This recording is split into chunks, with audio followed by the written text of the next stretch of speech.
मार के छोड़ नहीं देगा कि मिट्टी हो के खत्म, ना ना ना ना ना ना ना। ये सब कुछ अल्लाह ने जो निज़ाम बनाया है आजमाइश के लिए। आज लोग तकब्बुर कर रहे हैं, फ़ख्र कर रहे हैं, अल्लाह के हकाम की धज्जियाँ उड़ाई जा रही हैं, लेकिन अल्लाह ने फरमाया तमत्ताऊ, मज़े उड़ा लो। तो मैंने बताया ना, लिबरल लोग ज़्यादा मज़े उड़ाते हैं, बारिश में बगैर कपड़ों के इंजॉय करते हैं। मौलाना लोग तो बेचारे थोड़ा कपड़ों का ख्याल कर लेते हैं ना। तो अल्लाह फरमाते हैं तमत्ताऊ, बहुत मजे उड़ाओ, शराबें भी पियो, जिना भी करो, हराम दोस्ती। जो शादी की बात करे उस पर तो बोलो, हर वक्त शादी शादी करता रहता है मिंबर पे बैठ के, लेकिन जिना करते रहो बैठ के, लड़कियों से हराम दोस्तियां लगाते रहो, यतीमों का माल खाते रहो, बड़ा भाई छोटे भाई को विरासत ना दे, इंटरनेट पर पूरी पूरी रात नंगी फिल्में देखते रहो बैठ के, लड़कियों से स्काइप पे वीडियो चैटिंग करते रहो। अल्लाह फरमाते हैं तमत्ताऊ, मजे उड़ाओ, उड़ाओ जितने उड़ा सकते हो। इन्ना मसीरकुम इलन नार, आना आग की तरफ है, क्योंकि मैं रब हूं, मेरी सजा फिर मेरे हिसाब से होगी, तुम्हारे हिसाब से नहीं होगी। वो सजा मुअख्खर इसलिए की है कि बहुत बड़ी है, छोटी मोटी होती तो उसी वक्त दो थप्पड़ लगा के छोड़ देता।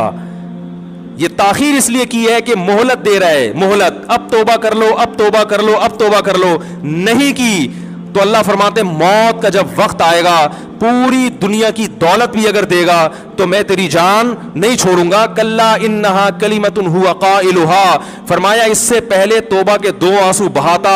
जमीन और आसमान ने अगर गुनाहों से जमीन और आसमान के खला को भर दिया है ना, वो दो आंसू आग ठंडा करने के लिए काफी थे। लेकिन जब तू मौत अपनी आंखों से देखेगा, सारी दुनिया की दौलत भी खर्च कर देगा, तो अल्लाह फरमाते हैं तौबा का कलिमा ऐसा होगा, इन्नहा कलिमतुन हुवा काइलुहा, एक जबान से निकला हुआ कलिमा जो हवा में तहलील हो गया। अल्लाह अपने कानून में बहुत सख्त है मेरे भाई। फिरौन सारी जिंदगी नाफरमानी करता रहा, जब पहला होता खाया है, तौबा की ना उसने, और कैसी परफेक्ट तौबा की। कहने लगा आमनतु अन्नहु ला इलाहा इल्लल्लज़ी आमनत बिही बनु इसराइल, ये नहीं कि मैं अल्लाह पर ईमान लाया, क्योंकि अल्लाह के मफहूम में फर्क हो सकता था, हो सकता है अपने आप को अल्लाह कह रहा हो। पूरी तशरीह शरा के साथ, हाशिये के साथ कह रहा है कि मैं उस रब पे ईमान लाया जो एक गुलाम कौम का रब है। सही है ना, मेरी जो बनी इसराइल जो मेरे गुलाम थे ना, वो जिसको रब मानते हैं, मैं उस पर को रब माना मैंने। अल्लाह फरमाते आल आना, अब ईमान ला रहा है, वक़द असैता क़ब्लु, इससे पहले तूने नाफरमानी की है, ऐसा इबरत का निशान बनाऊंगा।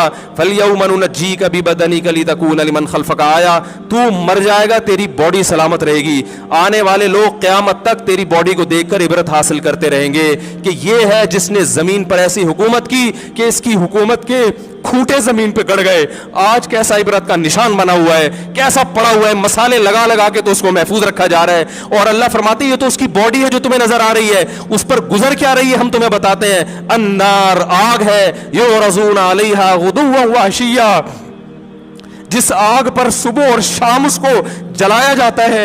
वयौम तक़ूमुस्साआ, और जब क़यामत कायम होगी, अदखिलू आल फ़िरऔन अशद्दल अज़ाब, अल्लाह फरमाएंगे कि हम हुक्म देंगे फरिश्तों को कि फ़िरौन को इससे सख्त अज़ाब में डाल दो।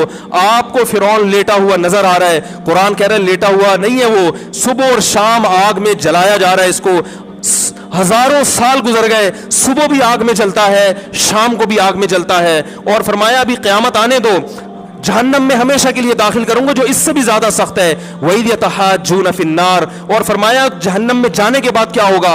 आपस में इनके मुकालमे को अल्लाह ने जिक्र किया है कि जो फिरौन के मातहत थे वो फिरौन से कहेंगे तेरी इताअत और फरमा बरदारी में, तेरी हुकूमत की वजह से हमने मूसा की बात नहीं मानी, उसे कमजोर कहा। तू कहता था मूसा को बोलना नहीं आता, मूसा के पास हुकूमत नहीं है, मूसा हमारी तरह पढ़ा लिखा नहीं है, मूसा हमारी तरह ब्रॉड माइंडेड नहीं है, हमने तेरी दावत की वजह से मूसा की बात का इनकार किया, आज हम आग में जल रहे हैं। फहल अंतुम मुगनून अन्ना नसीबम मिनन नार, क्या एक दिन के लिए तो हमसे आग को दूर कर सकते हो। तो वो कहेगा कि मैं खुद इस जहन्नम की आग में जल रहा हूं, मैं तुमसे आग को दूर नहीं कर सकता। अल्लाह फरमाते हैं सब मिलके जहन्नम के दारोगा के पास जाएंगे। वक़ाल लल्लज़ीना फ़िन्नार लिख़ज़नती जहन्नम उदऊ रब्बकुम, के फरिश्तों से कहेंगे तुम अल्लाह से दुआ करो कि कुछ अजाब में तखफीफ हो जाए, कुछ मोहलत मिल जाए। तो फरिश्ते जवाब में कहेंगे कि क्या तुम्हारे पास डराने वाला नहीं आया था, मूसा कलीमुल्लाह जिससे अल्लाह कोहे तूर पे हम कलाम हुआ करता था, उसने तुम्हें डराया नहीं था कि तुम अल्लाह की नाफरमानी छोड़ दो। कहेंगे कालू बना भला, वो कहेंगे जरूर। अल्लाह फरमाएंगे फिर ऐलान होगा फदउ वमा दुआउल काफिरीन इल्ला फी ज़लाल, फरिश्ते कहेंगे अल्लाह ने हम पर पाबंदी लगाई है, तुम्हारी सिफारिश करने पर तुम खुद अल्लाह को पुकारो। अल्लाह फरमाते आज उनकी पुकार बेकार जाएगी, कोई उसे सुनने वाला नहीं होगा। देखो जब तक जिस्म में रूह है, एक दफा इंसान तौबा के आंसू बहा दे, ایک دفعہ اللہ سے کہہ دے کہ اے اللہ مجھ سے جو جرم ہوا, اگر کسی نے زنا کیا ہے ایک دفعہ کہہ دے اے اللہ آئندہ نہیں کروں گا. اگر کسی نے شراب پی ہے ایک دفعہ کہہ دے کہ اے اللہ آئندہ نہیں پیوں گا. اگر کسی نے اپنے والدین کو ستایا ہے ایک دفعہ کہہ دے اے اللہ آئندہ نہیں ستاؤں گا. اگر کسی نے وراثت کھائی ہے ایک دفعہ کہہ دے اللہ حق واپس کروں گا, آئندہ کسی کا حق نہیں دباؤں گا. اگر کسی نے انٹرنیٹ پر بیہودہ فحش فلمیں دیکھی ہیں ایک دفعہ کہہ دے اللہ دیکھ چکا آئندہ بولو بھائی نہیں دیکھوں گا. اللہ فرماتے ہیں اس کے کہنے میں تاخیر ہو سکتی ہے. وَمَن يَعْمَلْ سُوءًا أَوْ يَظْلِمْ نَفْسَهُ ثُمَّ يَسْتَغْفِرِ اللَّهَ یجد اللہ غفور الرحیم. کیسا ہی بڑا سے بڑا جرم کر لے اس کے بعد جب اللہ سے توبہ کرے گا بشرطے کہ روح جسم کے اندر موجود ہو, اللہ فرماتے ہیں یجد اللہ غفور الرحیم. اللہ صرف گناہ کو معاف نہیں کرے گا بلکہ یہ اللہ کو غفور اور رحیم پائے گا. غفور بھی پائے گا, پانے کا مطلب ہے محسوس کرے گا کہ اللہ نے اس کے جرم کو معاف کر دیا ہے, اور رحیم بھی پائے گا کہ مزید رحمتیں بھی کر رہا ہے. یہ اس وقت تک اللہ کی طرف سے بھائی پیکیج ہے جب تک روح جسم کے اندر موجود ہے, کیونکہ غیب کا معاملہ ہے. جب اس روح اور جسم کا رشتہ کمزور ہو گیا ایڑیاں رگڑتے رہو گے لیکن اللہ توبہ قبول کرنے کے لیے تیار نہیں ہوگا. اللہ سے دعا ہے کہ اللہ ہمیں اس وقت کے آنے سے پہلے سدھرنے کی توفیق عطا